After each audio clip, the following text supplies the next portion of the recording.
Daniel അധ്യായം 8. Daniel എന്ന എനിക്ക് ആദിയിൽ ഉണ്ടായതിൻ്റെ ശേഷം ബേൽഷസർ രാജാവിൻ്റെ വാഴ്ചയുടെ 3-ാം ആണ്ടിൽ ഒരു ദർശനമുണ്ടായി. ഞാൻ ഒരു ദർശനം കണ്ടു. 7-ാം സംസ്ഥാനത്തിലെ ശൂഷൻ രാജധാനിയിൽ ആയിരുന്നപ്പോൾ അത് കണ്ടു. ഞാൻ ഊലായി നദീതീരത്ത് നിൽക്കുന്നതായി ദർശനത്തിൽ കണ്ടു. ഞാൻ തല പൊക്കിയപ്പോൾ 2 കൊമ്പുള്ള ഒരു ആട്ടുകൊറ്റൻ നദീതീരത്ത് നിൽക്കുന്നത് കണ്ടു. ആ കൊമ്പുകൾ നീണ്ടവയായിരുന്നു. ഒന്ന് മറ്റേതിനേക്കാൾ അധികം നീണ്ടത് ഒടുക്കം മുളച്ചു വന്നതായിരുന്നു. ആ ആട്ടുകൊറ്റൻ പടിഞ്ഞാറോട്ടും വടക്കോട്ടും തെക്കോട്ടും ഇടിക്കുന്നത് ഞാൻ കണ്ടു. ഒരു മൃഗത്തിനും അതിൻ്റെ മുമ്പാകെ നിൽപ്പാൻ കഴിഞ്ഞില്ല.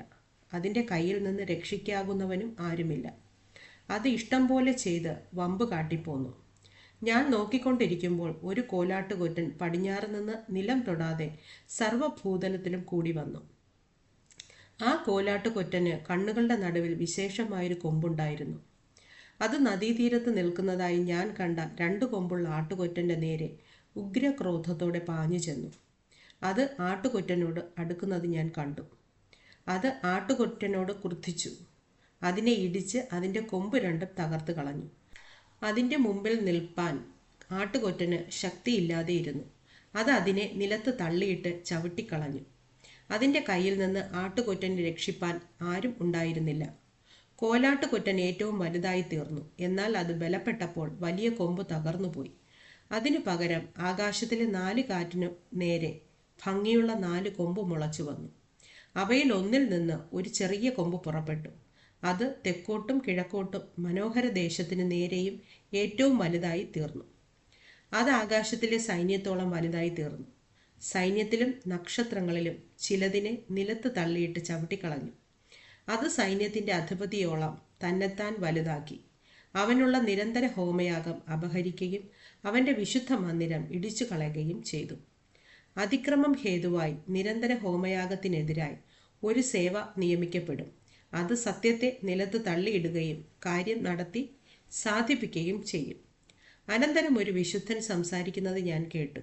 സംസാരിച്ചു കൊണ്ടിരുന്ന വിശുദ്ധനോട് മറ്റൊരു വിശുദ്ധൻ, വിശുദ്ധ മന്ദിരത്തെയും സേവയെയും ചവിട്ടിക്കളയേണ്ടതിന് ഏൽപ്പിച്ചു കൊടുപ്പാൻ തക്കവണ്ണം നിരന്തര ഹോമയാഗത്തെയും ശൂന്യമാക്കുന്ന അതിക്രമത്തെയും കുറിച്ച് ദർശനത്തിൽ കണ്ടിരിക്കുന്നത് എത്രത്തോളം നിൽക്കും എന്ന് ചോദിച്ചു. അതിനവൻ അവനോട് 2300 സന്ധ്യയും ഉഷസ്സും തികയുവോളം തന്നെ. പിന്നെ വിശുദ്ധ മന്ദിരം യഥാസ്ഥാനപ്പെടും. എന്നാൽ ദാനിയേൽ എന്ന ഞാൻ ഈ ദർശനം കണ്ടിട്ട് അർത്ഥം ആലോചിച്ചു കൊണ്ടിരിക്കുമ്പോൾ ഒരു പുരുഷരൂപം എൻ്റെ മുമ്പിൽ നിൽക്കുന്നത് കണ്ടു. ഗബ്രിയേലേ, ഇവന് ഈ ദർശനം ഗ്രഹിപ്പിച്ചു കൊടുക്ക എന്ന് ഊലായി തീരത്ത് നിന്ന് വിളിച്ചു പറയുന്ന ഒരു മനുഷ്യൻ്റെ ശബ്ദം ഞാൻ കേട്ടു. അപ്പോൾ ഞാൻ നിന്നേടത്ത് അവൻ അടുത്തു വന്നു. അവൻ വന്നപ്പോൾ ഞാൻ ഭയപ്പെട്ട് സാഷ്ടാംഗം വീണു. എന്നാൽ അവൻ എന്നോട്, മനുഷ്യപുത്ര, ഗ്രഹിച്ചു കൊള്ളുക, ഈ ദർശനം അന്ത്യകാലത്തേക്കുള്ളതാകുന്നു എന്ന് പറഞ്ഞു. അവൻ എന്നോട് സംസാരിച്ചു കൊണ്ടിരിക്കുമ്പോൾ ഞാൻ ബോധം കെട്ട് നിലത്ത് കവിണ്ണു വീണു. അവൻ എന്നെ തൊട്ട് എഴുന്നേൽപ്പിച്ച് നിർത്തി. പിന്നെ അവൻ പറഞ്ഞത്, കോപത്തിൻ്റെ അന്ത്യകാലത്തിങ്കൽ സംഭവിപ്പാനിരിക്കുന്നത് ഞാൻ നിന്നെ ഗ്രഹിപ്പിക്കും. അത് അന്ത്യകാലത്തേക്കുള്ളതല്ലോ. 2 കൊമ്പുള്ളതായി നീ കണ്ട ആട്ടുകൊറ്റൻ പാർസ്യ രാജാക്കന്മാരെ കുറിക്കുന്നു. പരുപരുത്ത കോലാട്ടുകൊറ്റൻ യവന രാജാവും അതിൻ്റെ കണ്ണുകളുടെ നടുവിലുള്ള വലിയ കൊമ്പ് 1-ാമത്തെ രാജാവും ആകുന്നു. അത് തകർന്ന ശേഷം അതിനു പകരം 4 കൊമ്പ് മുളച്ചതോ 4 രാജ്യം ആ ജാതിയിൽ നിന്നുത്ഭവിക്കും. അതിൻ്റെ ശക്തിയോടെ അല്ലതാനും.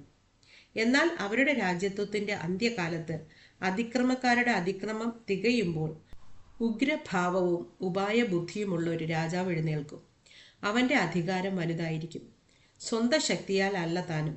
അവൻ അതിശയമാമണ്ണം നാശം പ്രവർത്തിക്കുകയും കൃതാർത്ഥനായി അത് അനുഷ്ഠിക്കുകയും പലരെയും വിശുദ്ധ ജനത്തെയും നശിപ്പിക്കുകയും ചെയ്യും. അവൻ നയബുദ്ധിയാൽ തൻ്റെ ഉപായം സാധിപ്പിക്കുകയും സ്വഹൃദയത്തിൽ വമ്പ് ഭാവിച്ച് നിശ്ചിന്തയോടെ ഇരിക്കുന്ന പലരെയും നശിപ്പിക്കുകയും കർത്താവിനോട് എതിർത്ത് നിന്ന് കൈ തൊടാതെ തകർന്നു പോവുകയും ചെയ്യും. സന്ധ്യകളെയും ഉഷസ്സുകളെയും കുറിച്ച് പറഞ്ഞിരിക്കുന്ന ദർശനം സത്യമാകുന്നു. ദർശനം ബഹുകാലത്തേക്കുള്ളതാകയാൽ അതിനെ അടച്ചു വയ്ക്കാം. എന്നാൽ ദാനിയേൽ എന്ന ഞാൻ ബോധം കെട്ടു. കുറേ ദിവസം ദീനമായി കിടന്നു.